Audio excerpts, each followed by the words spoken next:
For Punit Vasu, Chief Executive Officer of the Indian High Group of Schools. Punit, thanks for your time. Oh, thank you for having me.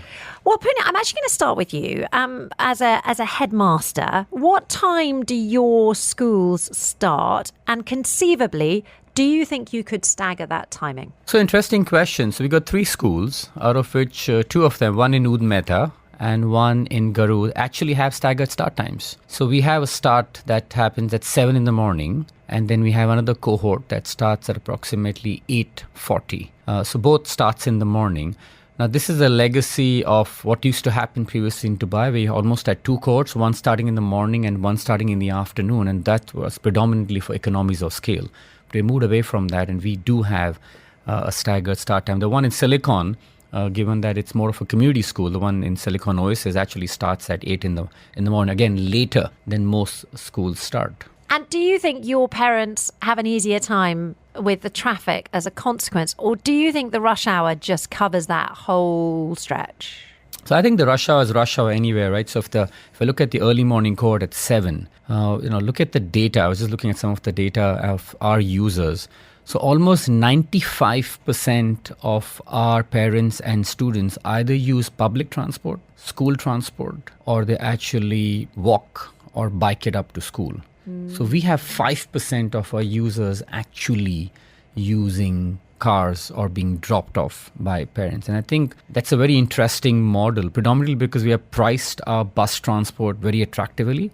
So approximately 360 dirhams a month for a 12-month period. So if you average, I'll just give an average figure. The metro stations are very close by, both to Garud and to the Udmeta campus, and children, obviously, learners get a discounted rate for using the metro. So again, that's something which I think has been very, very well received. But listening to the clip for staggered timings, it's interesting to see the feedback that some of our parents gave for the ones that start later at approximately 9, because then they also end up reaching home a lot later.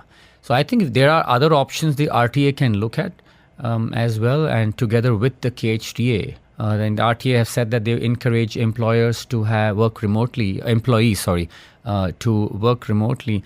Just wondering, just putting it out there, if there is an option for schools and educators to have the option of actually looking at synchronous and asynchronous learning options on certain days. So that option has gone away right now post-COVID. Right during COVID, we had that. So if RT and the KHTA work out something together where schools are given an option, then I reckon that could be a very interesting lever to exercise and help with the traffic. My goodness me, there's a lot to think about there, Punit. Thank you very much indeed. You've opened a whole nother door towards digital learning, which scares the life out of me with a 10 and 11-year-old. But I can see it could work for teenagers sort of more easily.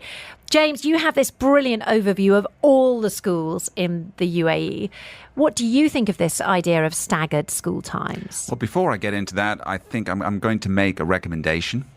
And the recommendation is that Punit be put in charge of this entire operation. I am so impressed with the statistics that he quoted there, and also the approach that you mentioned. So that synchronous and asynchronous approach, I think, is absolutely on the money. And the use of public transport, how you use public transport, how you encourage children to get to school, I think he's the man for the job. Well, you did used to work with the KHDA, didn't you? I didn't, yes, so for quite a long while, yes. You never know. They might try and hoist you. There's that hoist coming to get you back in, isn't there? The thing is that, for example, children in the UAE already start incredibly early in the morning because they do their sporting stuff before it gets too hot. And some of the schools, I was dazzled by some of the schools starting so early when I came to the country, because traditionally in the UK, I think school starts at like 8:50, whereas here it's more like 7:30 as far as I can tell.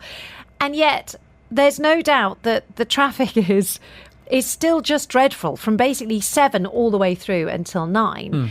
So could we have a scenario where some schools don't start until 10 a.m. or would then you get parents complaining that their children finish too late? Because right now we all complain that we have to get up at 5:30 in the morning.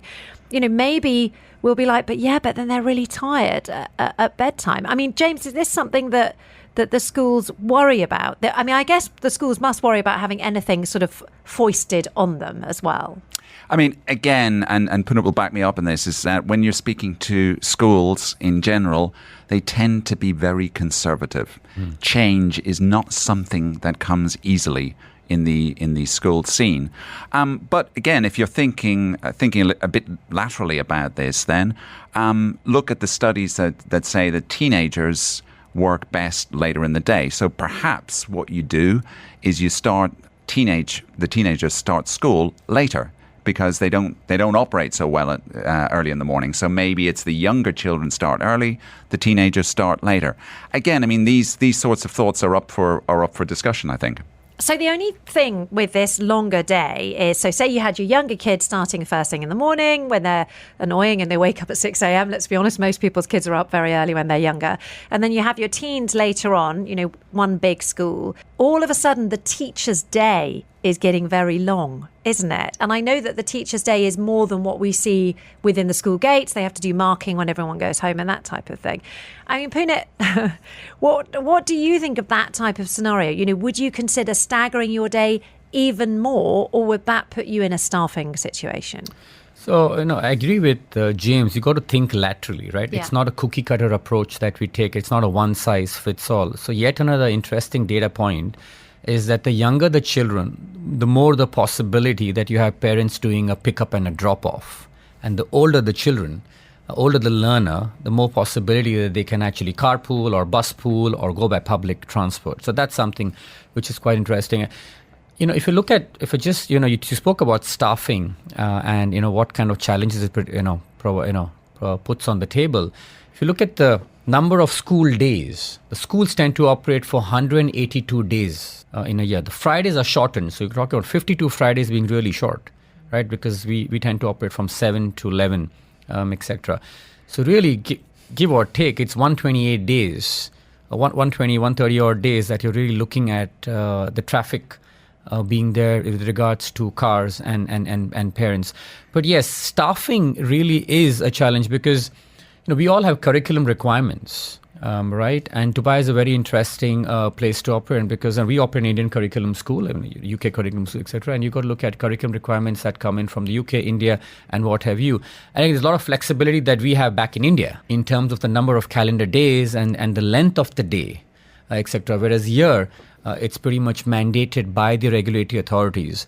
So Friday has also been a very interesting proposition for us because of the shortened day. And how do you then manage to get through the syllabi and the curriculum requirements? And that has also been a challenge with our educators and our teaching colleagues. So yes, I would say that does present a very interesting challenge to us. Yeah, there's a lot of tricky things circulating at the moment. I can just see a yellow school bus just behind us, oddly enough. Heading to Schweifat, I think. Yeah, preparing for their pickup a bit later, in half an hour's time, on the subject of whether or not a staggered school time would be a good idea. So not just within schools, but literally across Dubai. We all know that basically in many ways, the school traffic is causing much of the problems on the roads. We notice because when it's the school holidays, we have no problems getting to work at all. Well, it is actually easier. Now, apparently the RTA are considering that. So we have invited a panel of experts into our studio. James Mullen, editor of Which School Advisor, and Punit Vasu, who's Chief Executive Officer of the Indian High Group of Schools. Now, Punit, what would be your reaction to that idea, starting school much later? Could you change your schools to start at 9 a.m.?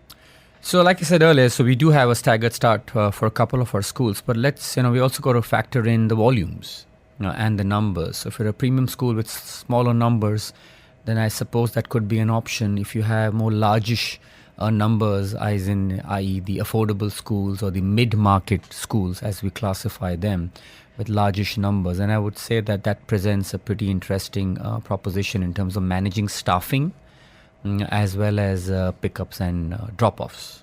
James, what do you think? How would schools feel if they were sold, in developing countries, for example? They often have a dual day. You have one group of kids that start in the morning, you have one group of kids that go to school in the afternoon. How do you think parents would feel over here if that's what they did with the schools here?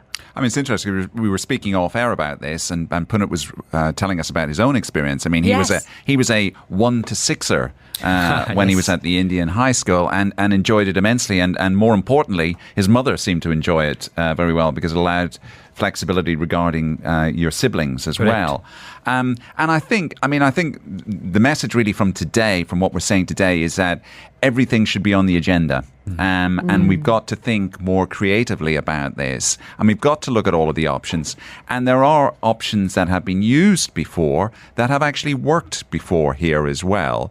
So we need to put all of this out there. And I think another issue that Punit raised when we were off air, very interesting indeed, was around flexible weekends. Correct. I think this is, if you'd just like to talk about that, Punit, how you think that can work. Sure. Thank you. And that's an option that we were just considering and brainstorming, and we were talking about it off air, and we're all excited about it. Yeah. We're talking about staggered timings, but what about staggered weekends where different schools, let's keep Sunday as possibly a common day where parents and children have that day off. But what about having different, Saturdays being possibly a working day, right? Because if you look at the private sector, and James, you know the data quite well, that a lot of private companies still work on a Saturday and they still have a full day on a Friday. So again, we could look at possible, and I completely agree with you. We are on the agenda, and everything needs to be on the agenda. Yeah. We should have flexible, lateral thinking, positively disruptive options. So I completely second you on that and back you up on that. But thank you for your insights. Thank you for your inputs. It's been an absolute pleasure. James Mullen, editor of Which School Advisor. Punit Vasu, CEO of the Indian High Group of Schools. Thank you. Thank you. Thank you very much.